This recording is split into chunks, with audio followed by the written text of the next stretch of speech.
सो आज का टॉपिक है कॉन्जेनिटल एड्रिनल हाइपरप्लेशिया। तो कॉन्जेनिटल एड्रिनल हाइपरप्लेशिया क्या है? सो बेसिक्स हम देखेंगे। सो पहले तो देखते हैं एड्रिनल ग्लैंड क्या होता है। तो एड्रिनल ग्लैंड के जो बाहर वाला पार्ट होता है उसको बोलते हैं एड्रिनल कॉर्टेक्स, अंदर वाले पार्ट को बोलते हैं एड्रिनल मेडुला।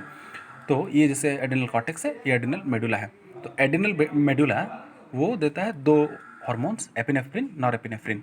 एड्रिनल कॉर्टेक्स के तीन लेयर्स होते हैं, ग्लोमेरुलस, फेसिकुलेटा, रेटिकुलेटा। वो देते हैं एल्डोस्टेरोन, कोर्टिसोल, एंड्रोजेंस। याद कैसे रख सकते हैं mnemonic? The deeper you go the better it gets, it's related to sex somehow. So पहले सॉल्टी लगता है, उसके बाद शुगर, उसके बाद सेक्स। तो एल्डोस्टेरोन, कोर्टिसोल, एंड्रोजेंस। तो कोर्टिसोल का मेन काम क्या है? कोर्टिसोल का मेन काम है शुगर को, ग्लूकोज को बढ़ाना या कम करना। So it's related to only sugar mainly.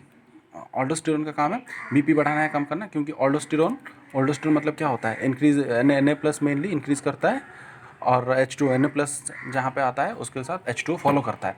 तो बेसिकली यहाँ पे क्या होता है, दोनों अगर इंक्रीज करें, Na प्लस H2 इंक्रीज करेंगे तो इंक्रीज इन ब्लड प्रेशर, अगर डिक्रीज करेंगे तो डिक्रीज इन ब्लड प्रेशर। और ये याद रखना कि जहाँ पे Na प्लस इंक्रीज होता है वहाँ पे डिक्रीज इन K प्लस होता है, तो हाइपोकेलीमिया भी होता है। और टेस्टोस्टेरोन होता है सेक्स टाइप के लिए। और इससे रिलेटेड है जो एग्जाम्स में मेन क्वेश्चन आते हैं वो ये सब तो नहीं आते। तो बेसिकली एंजाइम्स के बारे में आता है कि अगर डेफिशिएंसी ऑफ ये एंजाइम होगा, ये एंजाइम होगा या ये एंजाइम होगा तो क्या होगा। तो उसके लिए भी एक निमोनिक है। तो एंजाइम पहले तीन है। पहले तो 21, 17, 11। ये याद कैसे रखना है? देखो ऊपर से नीचे लिखना है। 21 सबसे ग्रेटर नंबर है, 21 लिखो, उसके बाद 17, उसके बाद 11। तो इसमें कुछ नहीं है। उसके बाद अल्फा बीटा, उसके बाद 21 hydroxylase, 17 alpha hydroxylase, 11 beta hydroxylase.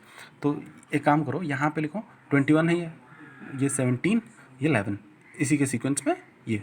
तो यहाँ ऊपर लिख दो ए, ये लिख दो टी। तो यहाँ पे जहाँ जहाँ पे 21, जहाँ जहाँ पे 1 रहेगा वो इंक्रीज़ होगा हर जगह।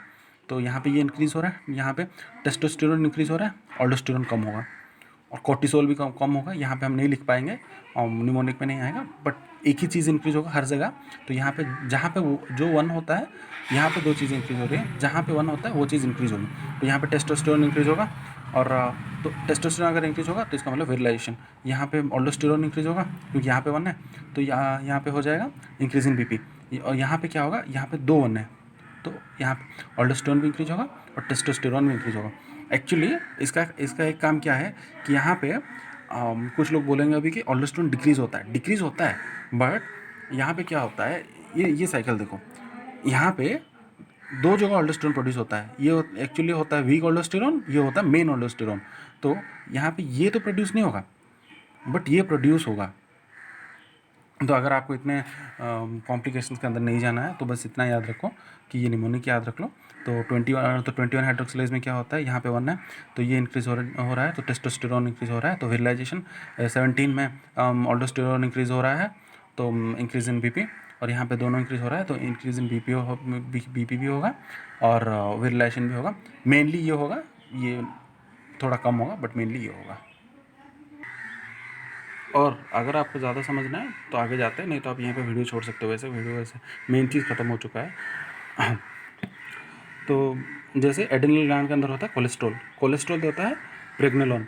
तो हमने जैसे पढ़ा था deeper you go the sweeter it gets, तो सॉल्टी पहले, तो ऑल्डोस्टेरोन, कॉर्टिसोल, सेक्स हार्मोन्स।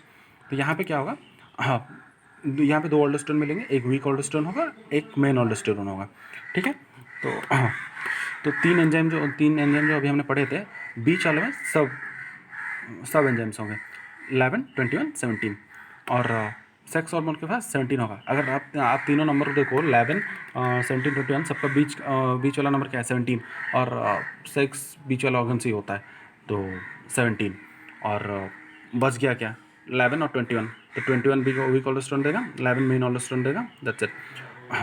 उसके बाद अगर मैं आपको दिखाऊँ यहाँ पे, अगर 17 का डेफिशिएंसी है, ठीक है, तो ये डेफिशिएंसी है, तो ये दोनों नहीं बनेगा ऑब्वियसली, तो ये बनेगा।